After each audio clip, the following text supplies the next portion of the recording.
HarperCollins presents Kiln Me Softly by B.B. Woods, read by Isla Brookes. Chapter 1. Juniper was lost. Geographically, that was. Probably emotionally too, but she wasn't thinking about that at the moment, on account of the fact that it was the first day of her new and improved life. Or would be, if she could just find the building where all her hopes and dreams lay.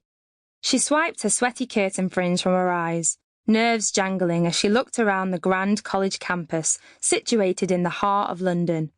RACA, the Royal Academy of Ceramic Arts, was a small university in comparison to most, but no less intimidating, especially to a northern lass who had spent the last couple of years away from education.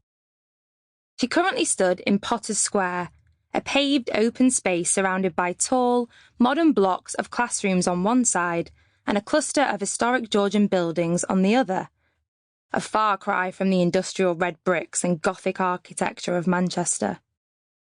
In front of her, the vast exhibition gallery gleamed like a temple, supported by elaborate pillars. Behind, the library was almost as grand, housing a turret clock that reminded her she was quite late. Late, and officially out of her depth. Even the majestic bronze statue of Magdalen Wells, also known as one of the earliest pioneers of modern ceramic sculpting, so Juniper had researched, seemed to know it, narrow eyes looking down haughtily at her. "I know, Mags, I'm buggered," she muttered, and took out her phone just to make sure the clock wasn't lying to her. Okay, she was doubly buggered. Her workshop introduction had started 5 minutes ago. She cursed herself for taking that extra 20 minutes in the shower this morning, and ran to the first person she could find, who happened to be a short man with a very red, very wiry beard. He didn't seem all that happy when Juniper touched his arm, quick to put distance between them with a Magdalen-like cock of his head. "Hello, sorry," Juniper blurted. "First of all, do I have ketchup on my chin?" She'd eaten a sandwich, now she was down south, on the way in, and couldn't be certain.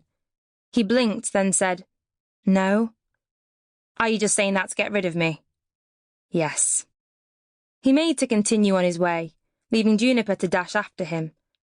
Despite being barely taller than her 5'3" height, his strides were surprisingly long and difficult to catch up to. She'd known Londoners wouldn't be quite as patient as the friendly northerners she was used to, but bloody hell. "I just wanted to know where the White Reed building is," she asked between trying to catch her breath.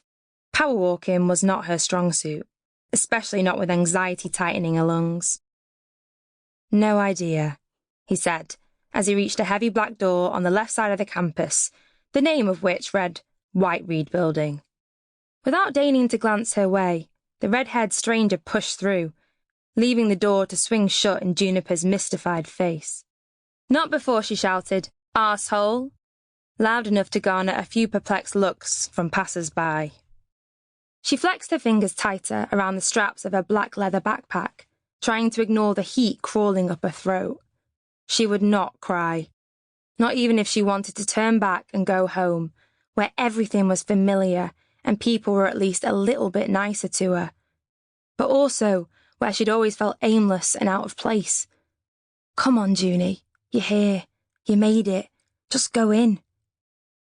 She wiped her clammy palms on her jeans and followed the rude man inside before she had the chance to talk herself out of it.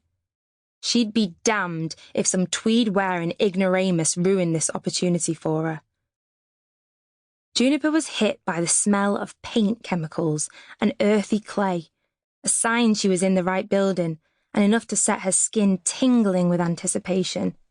Soon, she'd be able to call herself a real ceramicist, just like Mags. All right, not quite like Mags, but she'd try her best.